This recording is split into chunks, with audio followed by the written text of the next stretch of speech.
이제 모두 일어나셔서 영과 진리로 주일 예배를 하나님께 드리시겠습니다.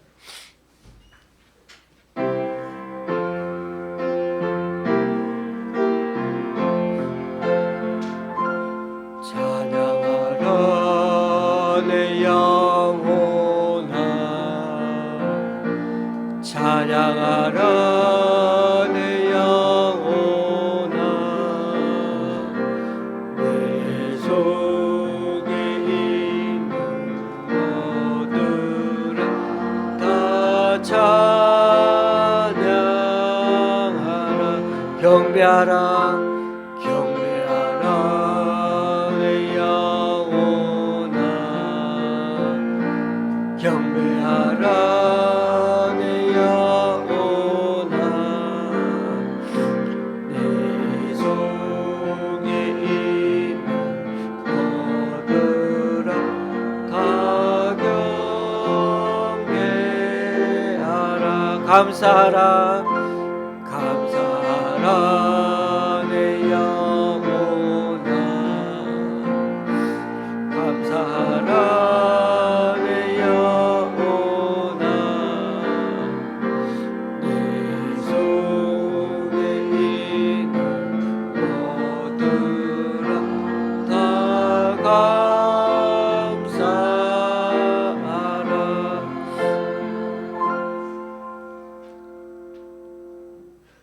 여호와는 위대하시니 우리 하나님의 성 거룩한 산에서 극진히 찬양 받으시리로다.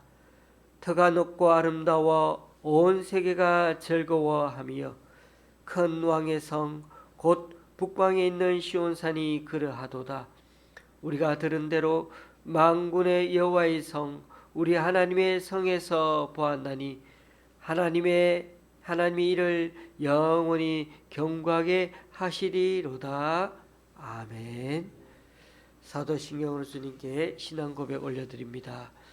전능하사 천지를 만드신 하나님 아버지를 내가 믿사오며 그 외아들 우리 주 예수 그리스도를 믿사오니 이는 성령으로 잉태하사 동정녀 마리아에게 나시고 본디오 빌라도에게 고난을 받으사 십자가에 못 박혀 죽으시고 장사한 지 사흘 만에 죽은 자 가운데서 다시 살아나시며 하늘에 오르사 전능하신 하나님 우편에 앉아 계시다가 저리로서 산자와 죽은 자를 심판하러 오시라.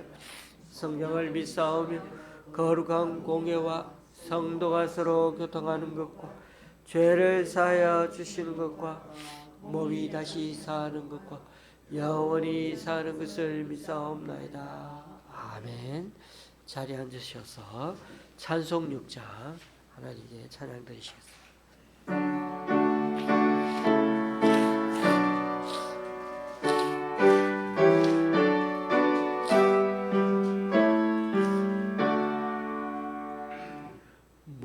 목소리 높여서 주 찬양하여라.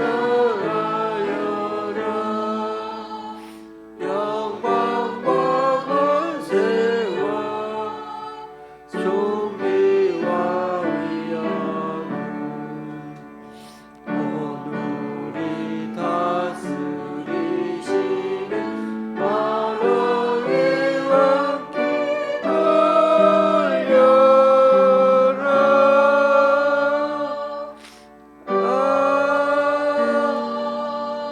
아멘. 교독문 57번을 다 함께 교독하시겠습니다. 교독문 57번입니다.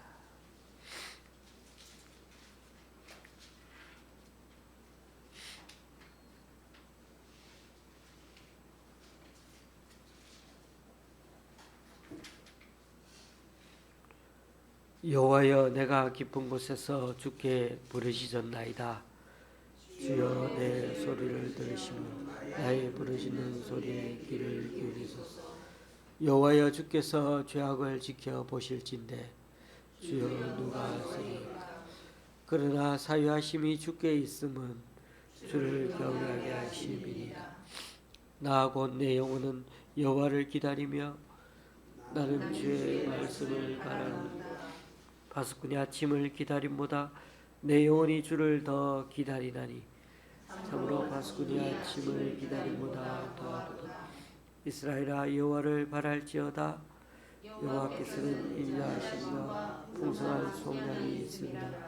그가 이스라엘을 이 모든 죄악에서 속량하시리로다. 아멘. 찬송가 255장입니다.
이 시간은 주보 2면에 있는 함께 기도문을 읽으시면서 주님 앞에 중보하는 시간을 갖도록 하겠습니다. 첫 줄은 사회자가 읽고 그 다음 줄은 다 같이 읽으면서 기도하시겠습니다. 조금 속도를 늦춰서 글자가 좀 작아서 그렇게 읽도록 그렇게 하겠습니다. 먼저 우리 자신을 살피고서 기도하고자 합니다. 우리가 죄악을 품고 기도하면 그 기도는 듣지 않으시기에 이 시간 우리 자신의 죄능과 부족함, 연약함을 주님께 고백하고 맡깁니다. 주님의 보혈로 우리를 정결케 하여 주시고 성령님의 인도하심과 능력을 덧입어 기도하는 이 시간 되게 하여 주소서. 잠시 기도하십니다.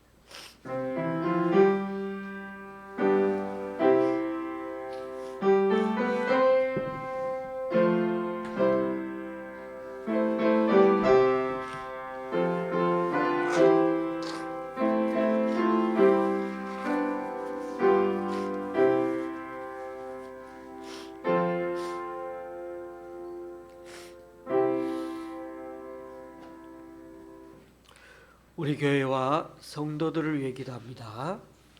아직도 떨쳐내지 못한 코로나 바이러스, 또 우크라이나와 팔레스타인 전쟁, 거기다 손 쓸 수 없을 정도로 심각해지고 있는 생태계 파괴와 오염 앞에서 또다시 주님의 은혜를 붙들고 올해를 살고자 합니다.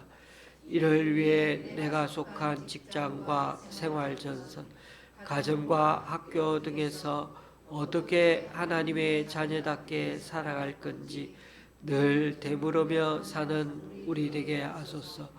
우리가 주님 나라 위에 애쓸 때마다 건강과 물질, 가정과 자녀, 인간관계 등 필요한 복으로 채워주셔서 올해 후반기에도 은사와 달란트를 잘 발휘하면서 성실하게 살아가는 주의 자녀가 되게 하여 주소서.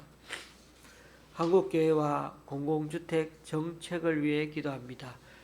목회 데이터 연구소의 조사 결과 우리나라 개신교인 인구는 전체의 15%로 집계되었으며 이런 추세라면 10년 뒤에 10%까지 감소할 것으로 보입니다.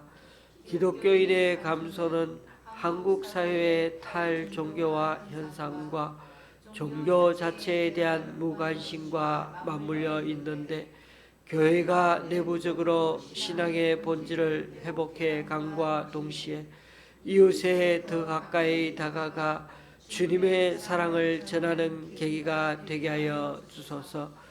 공공주택 특별법 개정에 따라 신설된 도심 공공주택 복합사업이 본격화되고 있는데 서울 시내 선도지구로 선정된 6개 곳 중 3곳이 첫 통합심의를 통과해 2029년에 공공주택 1451세대가 공급될 예정입니다.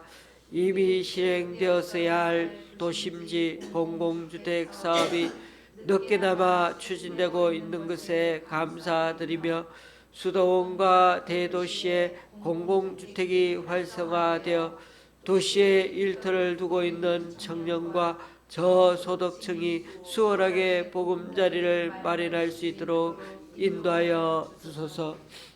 북한을 위해 기도합니다. 정치범 수용소에서 감당하기 힘든 노동과 구타에 시달리고 있는 이들을 불쌍히 여겨 주셔서 다가오는 겨울에도 잘 이겨낼 수 있도록 건강과 주님의 은혜를 다하여 주옵소서. 또한 북한은 22년째 국제 종교 자유 특별 우려국으로 지정되어 있는데 지하교회와 가정교회 성도들은 신실하게 믿음을 잘 지켜내고 빈곤과 질병으로 고통받는 북한 주민에게는 도움의 손길이 전해지게 하소서. 중동 팔레스타인 전쟁을 위해 기도합니다. 전쟁이 신중동전으로 확산되는 양상을 띠는 가운데 이스라엘이 가자 지구에서 하마스 해체와 인질 구출을 목표로 지상전에 돌입했습니다. 무엇보다 하마스가 병원과 학교 등 공공시설과 민간인 거주지역 아래를 지하터널로 연결해 거점화하자 이스라엘 병력이 신중하게 이잡듯 정밀 타격해가는 과정에서 수많은 희생이 발생하고 있습니다. 미국과 유럽, 아랍연합 등의 중재로 신속한 휴전이 이루어지고 평화회담 또한 진행되게 하여 주소서.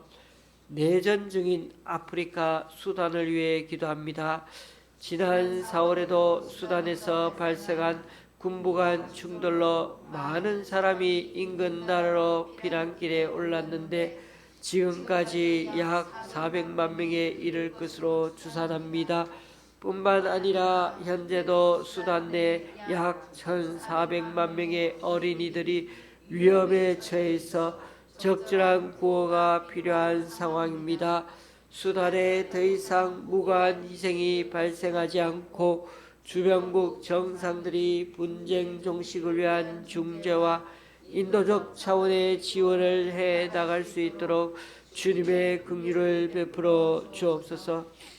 동남아시아 미얀마를 위해 기도합니다. 미얀마 군부 쿠데타가 일어난 후 미얀마 교회와 목회자에 대한 핍박과 폭력 사태도 여전히 끊이지 않고 있습니다. 군부가 마을을 불태우고 공격하는 가운데 병년 넘는 역사를 가진 교회와 성당이 불에 타 전소되기도 했고, 이 과정에서 목사를 잔인하게 살해하거나 체포 납치하였습니다. 목사들은 무기 제공 혐의, 테러와 불법 결사, 선동 혐의 등으로 징역을 선고받기도 했고, 최근 한 교회는 목사와 3명의 집사들이 납치당하여 고문받다가 집사들은 모두 숨졌습니다. 주께서 미얀마의 불안한 정치 상황이 속히 해결되도록 도우시고 이 모든 분쟁이 끝나 교회가 다시금 평안을 찾게 하여 주소서. 잠시 각자 기도하시겠습니다.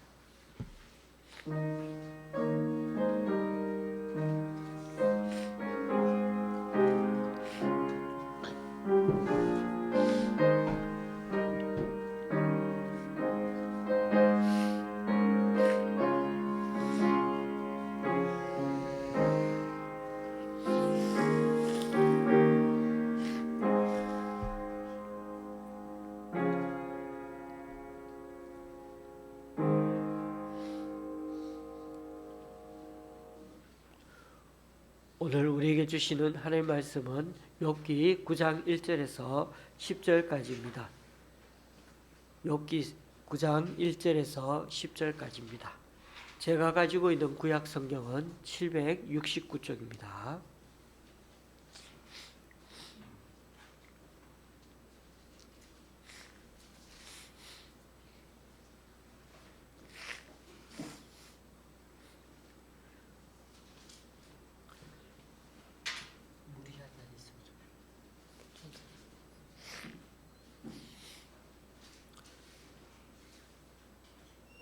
교독하실 때 제가 먼저 읽겠습니다. 욥이 대답하여 이르되 진실로 내가 이 일이 그런 줄을 알거니와 인생이 어찌 하나님 앞에 의로우랴. 사람이 하나님께 변론하기를 좋아할지라도 천마디에 한마디도 대답하지 못하리라. 그는 마음이 지혜로우시고 힘이 강하시니 그를 거슬러 스스로 완악하게 행하고도 형통할 자가 누구이랴. 그가 진노하심으로 산을 무너뜨리시며 옮기실지라도 산이 깨닫지 못하며 그가 땅을 그 자리에서 움직이시니 그 기둥들이 흔들리로다. 그가 해를 명령하여 뜨지 못하게 하시며 별들을 가두시도다. 그가 홀로 하늘을 펴시며 바다 물결을 밟으시며 북두성과 삼성과 묘성과 남방의 밀실을 만드셨으며 청량할 수 없는 큰 일을 셀 수 없는 기이한 일을 행하시느니라. 아멘.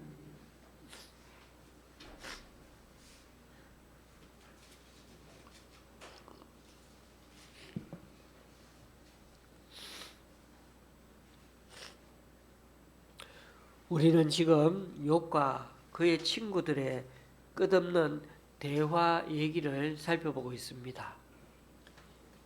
이미 앞에서 좀 말씀드린 대로 욥의 친구들은 욥이 고난을 겪고 있는 이유가 있다면서 그것이 다름 아니라 욥에게 죄가 있어 그런 거니까 하나님 앞에 빨리 회개하라는 방향으로 욥에게 그 말을 몰아가고 있습니다.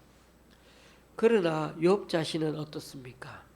많이 억울하지 않습니까? 까닭을 몰라서 당하는 이 고난인데 제발 그 이유만이라도 알았으면 좋겠다는 것입니다. 그렇게 하나님께 기도하고 매달리는데도 하나님이 지금까지 침묵하고 계시는 듯 합니다. 그런 점에서 지금 욥과 욥의 친구들은 서로 주제가 맞지 않는 많이 어긋난 대화를 계속하고 있는 중입니다.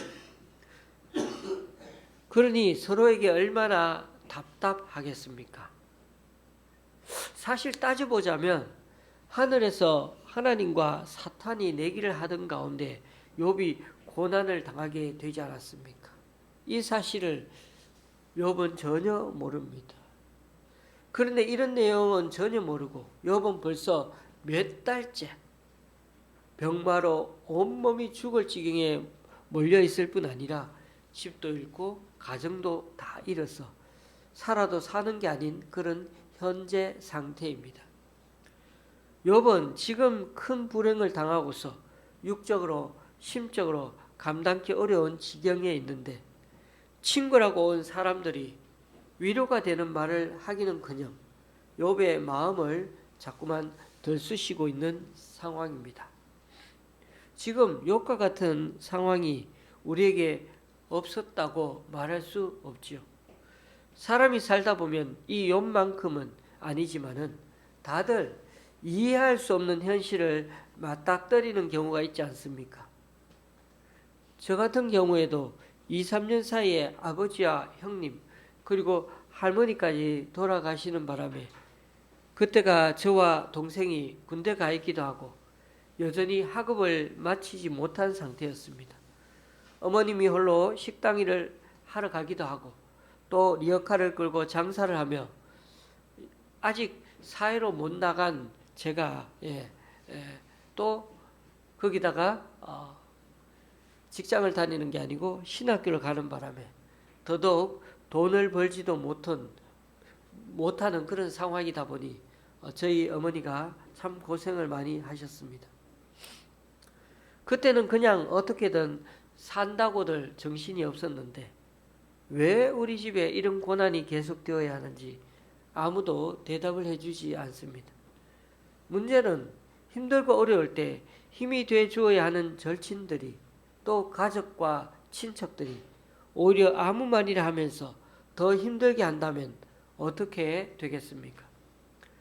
욥의 얘기도 잘 보면 까닭을 모르고 당하는 고난인데 지금 전개되는 양상은 친구의 위로와 도움이 아니라 오히려 욥의 마음을 아프게 하고 힘들게 하고 있습니다.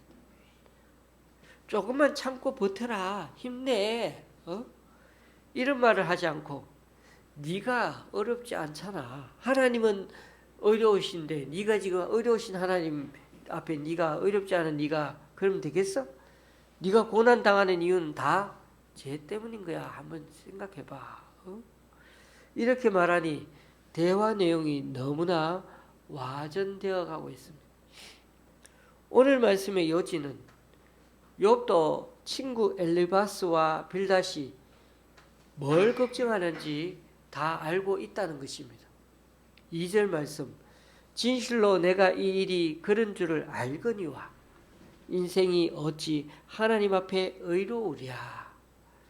친구들이 말하는 것처럼 하나님은 의로우신 분이라는 거 너무나 잘 안다는 겁니다. 그에 비해 인간이 죄인인 것도 알고 있다는 겁니다. 4절부터 욥은 자신이 지금까지 알고 있는 하나님에 대해서 아주 자세히 묘사를 합니다. 이 지구만 아니라 밤하늘에 보이는 저 별들까지 온 우주를 다스리시는 그 하나님, 얼마나 그 하나님의 생각만 해도 가슴 벅찬지 모르겠다는 겁니다. 10절 11절 말씀, 측량할 수 없는 큰 일을 셀 수 없는 기이한 일을 행하시느니라. 그가 내 앞으로 지나시나 내가 보지 못하며 그가 내 앞에서 움직이시나 내가 깨닫지 못하느니라. 욥이 알고 있는 하나님은 도저히 이해 불가한 일들을 행하시는 하나님이시기 때문에 하나님을 늘 욥은 경외하는 마음으로 살아왔고 지금도 그런 마음에는 변함이 없다는 것입니다. 그런데 욥과 친구들 주장에는 아주 커다란 차이점이 있습니다. 둘 다 모두 하나님이 의로우신 분인데는 동의합니다. 다만 그 의로움을 이해하는 부분이 다르다는 것입니다. 욥의 친구들은 하나님이 전적으로 의로우시기 때문에 인간인 욥은 늘 죄인이라는 겁니다.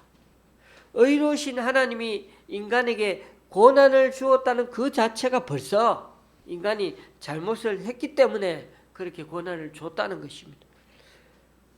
그러나 욥은 그게 잘 이해가 안 되는 겁니다. 욥은 자기는 의롭다고 이렇게 고난받을 만큼 죄 지은 것이 없다고 주장합니다. 그러니까 욥이 이해하는 의로움과 이들이 이해하는 의로움은 좀 다른 것이죠.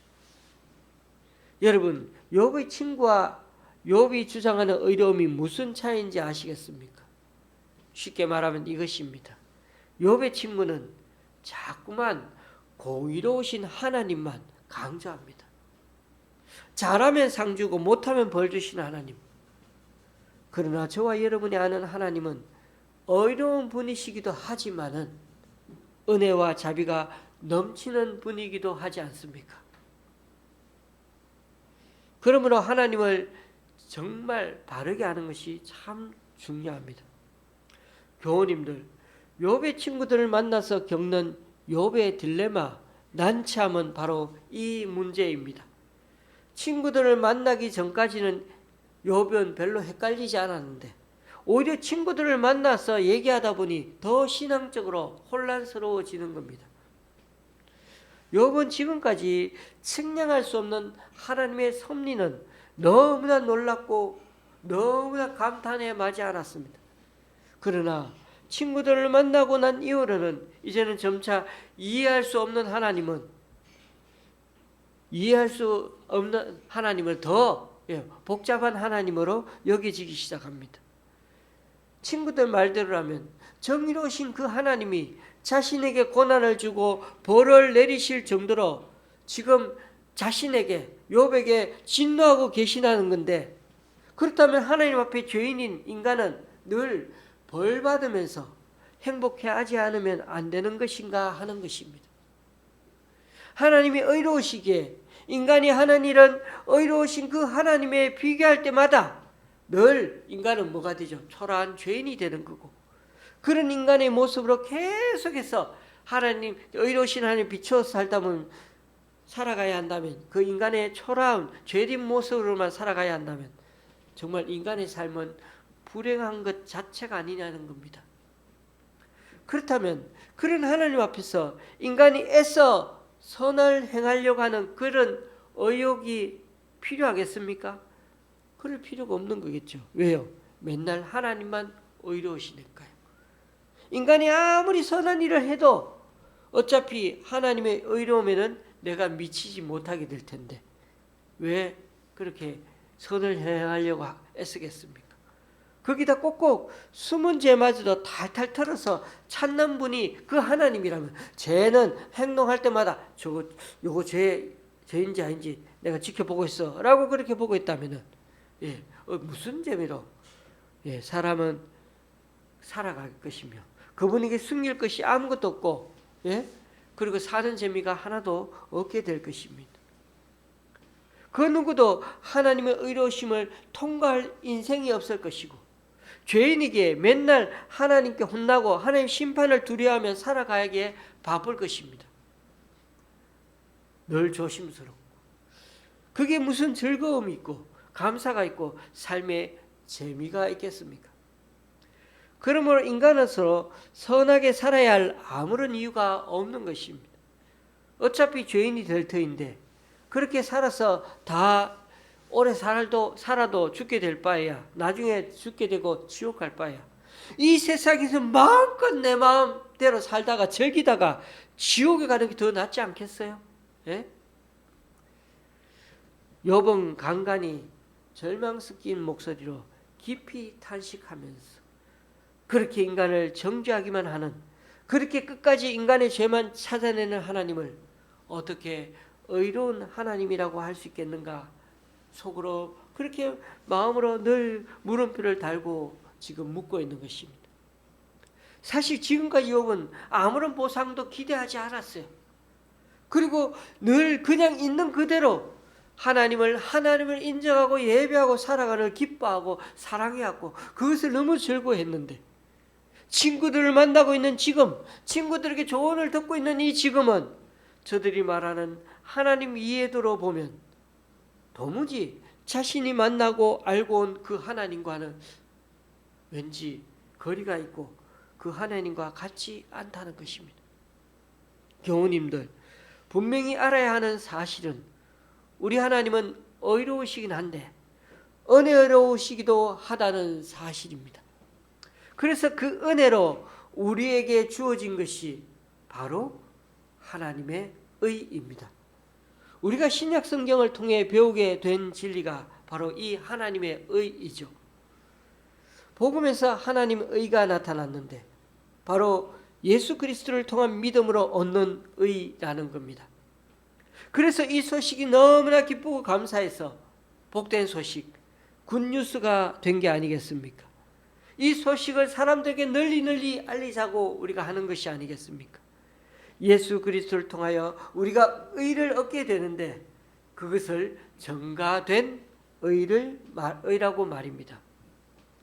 물론 욥 때에는 예수 그리스도의 피가 없었지만은 구약 성경에 아무리 찾아봐도 예수님의 모습이 직접 눈에 안 보이는 것 같지만은 그러나 하나님의 의는 욥에게도 작용했습니다. 욥은 하나님에게 제사를 드리면서 늘 하나님과 바른 관계를 회복했고 하나님의 은혜를 늘 경험하며 살았습니다. 욥에게 있어서 가장 중요한 것은 하나님과 바른 관계 맺는 것, 바로 하나님의 의를 회복하는 것이었습니다. 욥은 그저 하나님께 죄를 사함받는 이상으로 하나님께 나아가 기도하고 하나님과 교제하는 것을 기뻐하며 살았던 것입니다. 저와 여러분은 혹시 이 욥의 친구들처럼 의로우신 하나님 따로, 은혜의 하나님 따로 믿고 있는 것은 아닙니까? 구원을 받을 때는 참 은혜로우신 하나님인데 우리가 생활에 나갈 때는 사람들 쉽게 판단하고 정죄하는 그런 의로우신 하나님을 내세우지는 않습니까? 우리는 안 그래도 인과 응보에 대해서 너무나 도덕교육, 사회교육을 많이 받으면서 자라왔는데 거기다가 교회에서도 의로우신 하나님은 죄인을 처벌하실 수밖에 없다고 교육을 받았던 때가 있지 않습니까? 내 딴에는 아무리 흠없는 삶을 살려고 필사적으로 애써도 하나님 앞에서는 어떻게 해도 죄인이고 어떤 가망도 없는 인생이 되는 것입니다. 하나님의 의가 그런 식으로 이해되는 것이라면 그것은 절대 복음이 아닙니다. 그것은 복된 소식, 기쁜 소식이 아니라 슬픈 소식입니다. 그런데도 왜 하나님의 의로우심이 복음이 될 수 있습니까?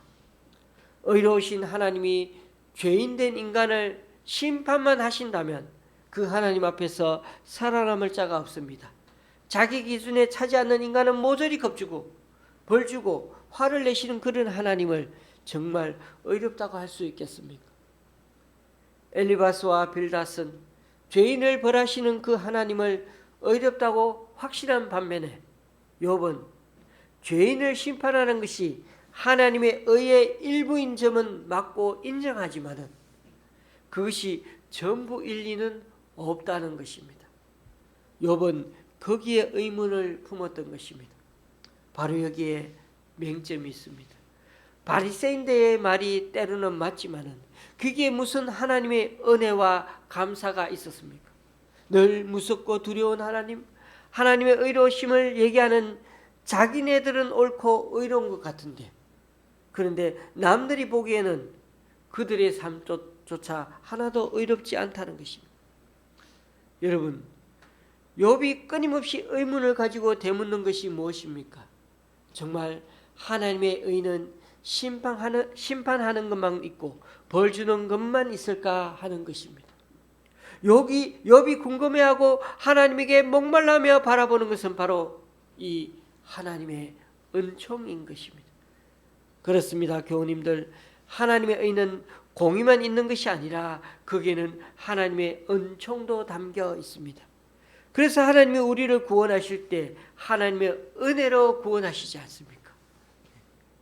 하나님의 공의에는 분명 하나님의 진노가 포함되어 있지만은 그것이 겨냥하는 바는 죄인된 인간, 고난받는 인간을 향한 하나님의 자비로운 은총입니다. 벌 주고 심판하기 위한 것이 아니라 구원하기 위해서 하나님은 오늘도 우리를 부르고 계신다는 것입니다. 종교개혁자 마르틴 루터는 죄인을 벌하는 의로우신 하나님을 사랑할 수가 없었고 도리어 나중에 루터는 믿기까지 했다고 생각했습니다.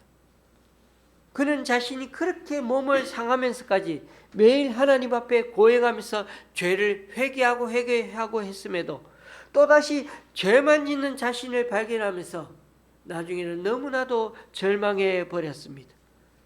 그래서 그는 필사적으로 로마서에 나타난 하나님의 의를 연구했습니다. 결국 그는 의로우신 하나님이 우리를 의롭게 하신다는 사실을 깨달았습니다. 하나님의 의라는 그 단어는 믿음으로 인해서 자비로우신 하나님이 우리를 의롭다고 인정하시는 그 수동적인 의를 가리킨다는 것을 알게 되었던 것입니다. 그렇습니다. 하나님의 의는 하나님께서 우리에게 주셔야만 우리가 덧입는 것입니다. 하나님이 우리를 의롭다 하시는 의가 그 하나님의 의이지 우리가 뭔가 행해서 하나님을 충족시켜서 얻는 그런 의로움이 아니라는 것입니다. 그러므로 우리가 의로운 하나님을 내세우면서 다른 사람들에게 조언을 할 때 조심해야 합니다. 나는 그저 성경에 있는 말을 하는 것 같은데 남들이 보는 나는 어떠한지 먼저 자신을 깊이 되돌아보고 남들에게 조언할 수 있어야 합니다. 안 그러면 그 조언의 말이 결국 우리 자신을 향해 부메랑이 되어 돌아오게 될 것입니다. 여러분, 요즘 우리 교회 분위기가 좀 안 좋은 것 같습니다. 저희 집에 있는 사람들도 잘 안 나오고 아현동에 있는 사람들도 점점 안 나오고 하니까 말입니다. 이런 상황을 보고 우리는 쉽게 말할 수도 있습니다. 나도 나오고 싶지 않다. 지금 여러분의 마음은 어떠하십니까? 교회가 은혜가 너무 안 되는 것 같습니까? 뭔가 좀 잘못하고 있는 것 같습니까? 아마 여러분 중에는 저에게 나름대로 할 말이 있는 분도 계실 겁니다. 요 근래 1년의 일들로 저도 그렇고 아내도 그렇고 힘이 쭉 빠지는 건 사실입니다. 왜 아니 힘들지 않겠습니까? 우리 교회에 원래 많이 나올 때는 19명도 나왔는데 하나님 저 때문인가요? 정말 제 탓인가요? 제가 얼마나 많이 자책하고 있겠습니까? 그런데 제 개인적으로는 지금도 늘 감사하고 말씀에 대한 은혜가 있고 사회생활 하는 데 있어 누구와도 나쁜 관계에 있지도 않습니다. 그런데 교인들이 많이 줄었고 또 잘 안 나옵니다. 지금의 이 현실을 잘 이해할 수는 없지만 제게 무슨 잘못이 있는지 돌아보게 하시는 하나님을 만나게 됩니다. 교우님들, 우리들 삶에 정답이란 있을 수 없습니다. 하나님과 우리 자신이 계속 소통하면서 그 답을 함께 찾아가야 하는 것입니다.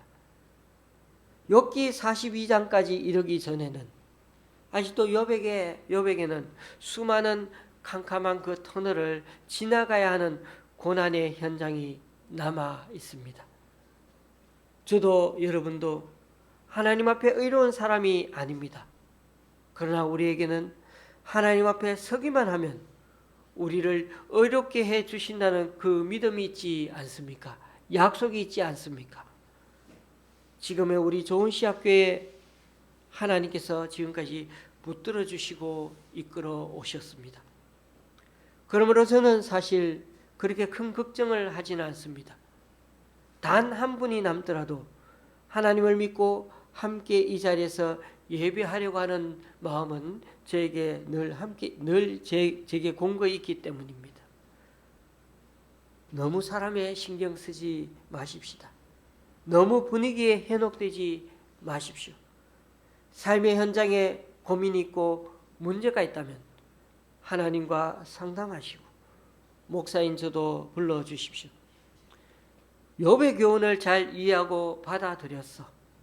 우리 하나님 벌 주시고 혼내시기만 하는 게 아니라 오히려 우리를 하나님의 자녀로 세우시기 위함이라는 것을 믿고 참된 하나님의 의를 덧입어 이해할 수 없는 그 지금의 현실을 앞으로도 잘 극복해 나가는 저와 여러분이 될 수 있기를 주님의 이름으로 간절히 축원합니다. 기도하시겠습니다. 주님, 힘들고 어려운 현실을 살아가는 사람들에게는 때로 가장 가까운 사람들과 만나는 게 때로는 무섭고 참 부담이 됩니다. 힘과 용기를 주기보다는 오히려 힘 빼는 말들을 하기도 하고 자기네들끼리 소근소근 거리는 것 같아 신경도 많이 쓰입니다. 오늘 욥이 느끼는 자책과 죄책감을 우리가 다 알 수는 없지만 우리에게도 이해할 수 없는 현실을 맞닥뜨릴 때마다 혼자 좌절하고 실망해서 제대로 일어서지도 못할 때가 얼마나 많은지요. 혹여 우리 교회 성도님들 여러 이유로 이 자리에 나오지 못하고 있습니다. 이분들 한 분 한 분 주님께서 긍휼과 자비를 베풀어 주시기 바랍니다.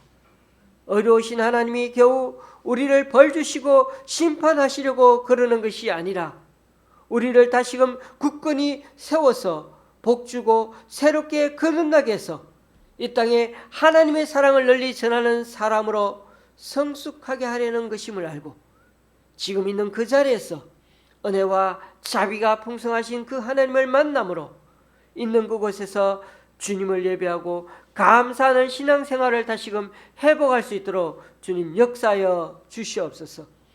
우리 좋은 시학교의 성도님들 사이에 분열된 마음을 제거하여 주시고 오직 서로를 걱정하고 서로를 위해 기도함으로 다시금 함께 이곳에서 밝은 마음으로 함께 예배하는 자들이 다 될 수 있도록 인도하여 주시옵소서. 예수님의 이름으로 기도드리옵나이다. 아멘. 찬송가 543장입니다.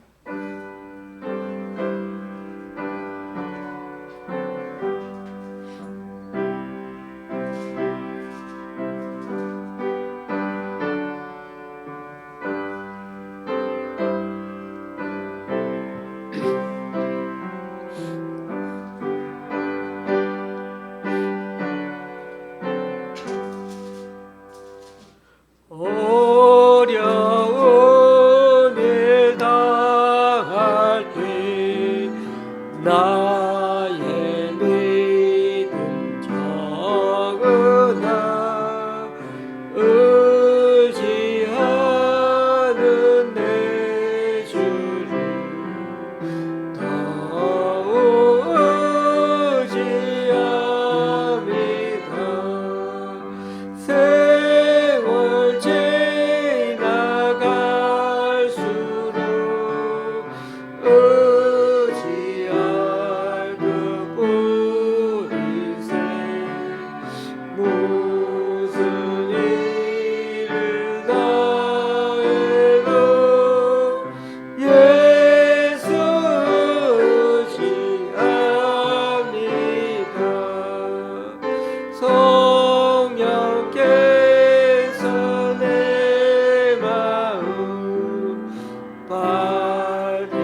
이제 다 같이 일어나셔서 하나님께 예물을 봉헌하시겠습니다.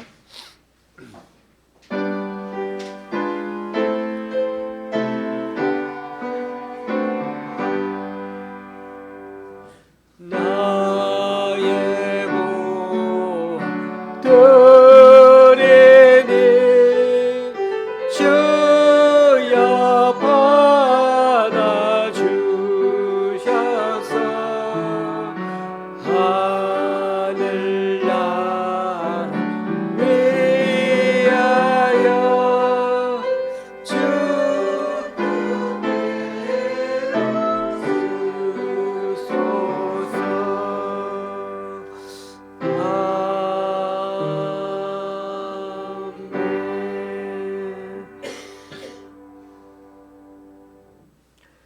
주님, 오늘 이 시간 주님 앞에 나와 각자 여러 모양으로 드린 헌금들 기뻐 받아 주시고 쓰이는 곳마다 귀한 결심 맺을 수 있도록 크신 은총으로 드니벼 주옵소서. 지난주에 우리 교회 성도님 2분의 11조 헌금과 9분의 주일 헌금을 주님께 드렸습니다.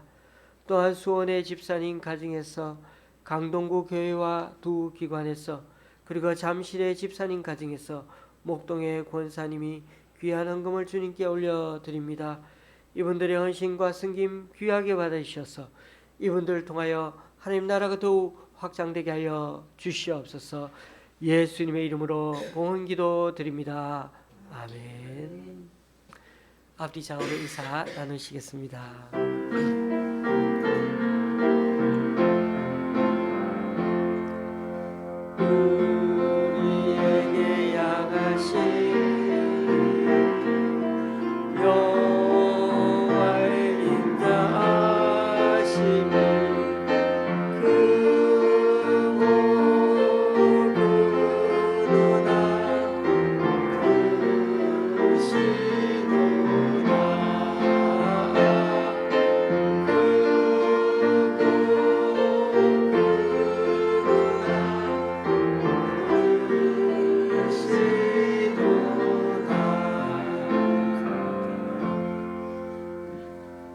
자리에 앉으셔야 되겠습니다.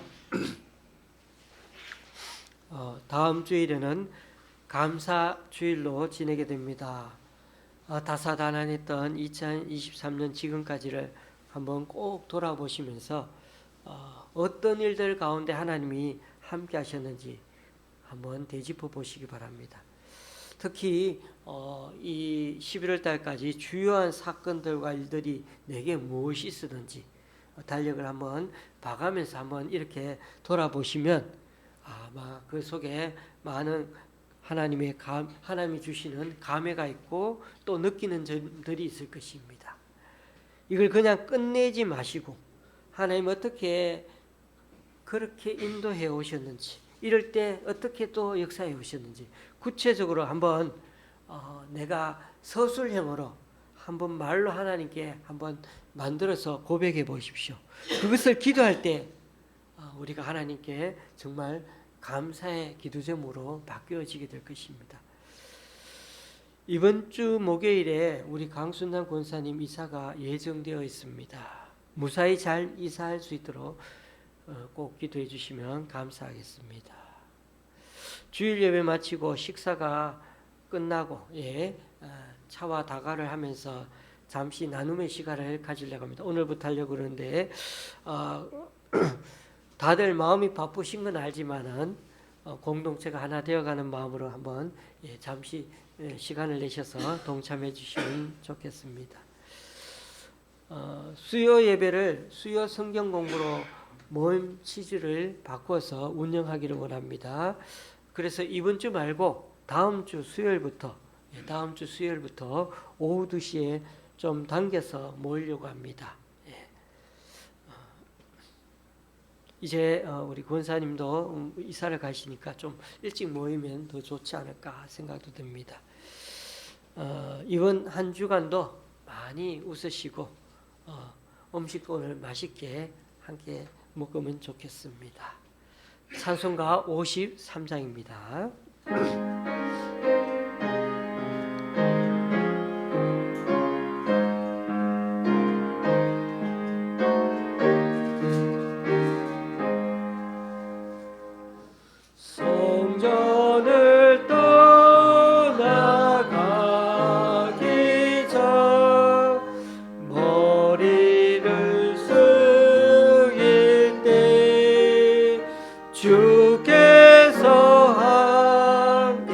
계시고 복 내려 주소서. 집으로 돌아가는 길 주 동행하시고 죄여든 오늘 생사를 다 지켜주소서.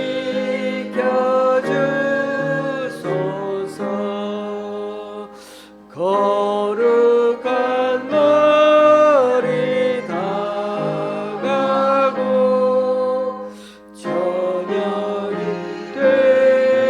되도록 주 우리 맘이 빛되사 늘 계시옵소서.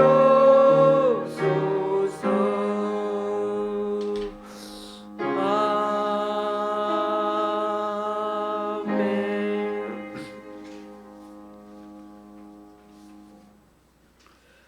우리 주 예수 그리스도의 은혜와 하나님 아버지의 크신 사랑과 성령님의 교통 교제케 하심이 고난을 당하여 때로는 이해할 수 없는 현실 속에서 수많은 의문을 던지는 우리들에게 하나님은 우리를 벌 주시거나 더 인생을 힘들게 하기 위한 것이 아니라 오히려 더 단단하게 세워가기 위해 더 하나님의 자녀답게 만들려고 하는 것이고, 때로는 우리 인생을 다시금 점검하려고 돌려 세우는 것임을 알고 너무 사람 눈치를 보거나 사람들의 평가와 분위기에 주눅들지 말고 주님과 직접적인 바른 관계에서 답을 찾고 힘을 얻음으로 앞으로도 좀 더 오래 버텨서 주님의 놀라운 은혜와 신비의 역사를 경험해 나가기를 원하는 여기 모인 우리 좋은 시학교의 성도님들과 그 가정 위에, 또 생일을 맞아 하나님이 얼마나 사랑하는지를 더 깊이 깨닫기 원하는 우리 박다은 청년 위에, 또 여러 사정으로 교회에 나오지 못하는 성도님들 위에 이제부터 영원히 함께 하시기를 간절히 축원하옵나이다. 아멘.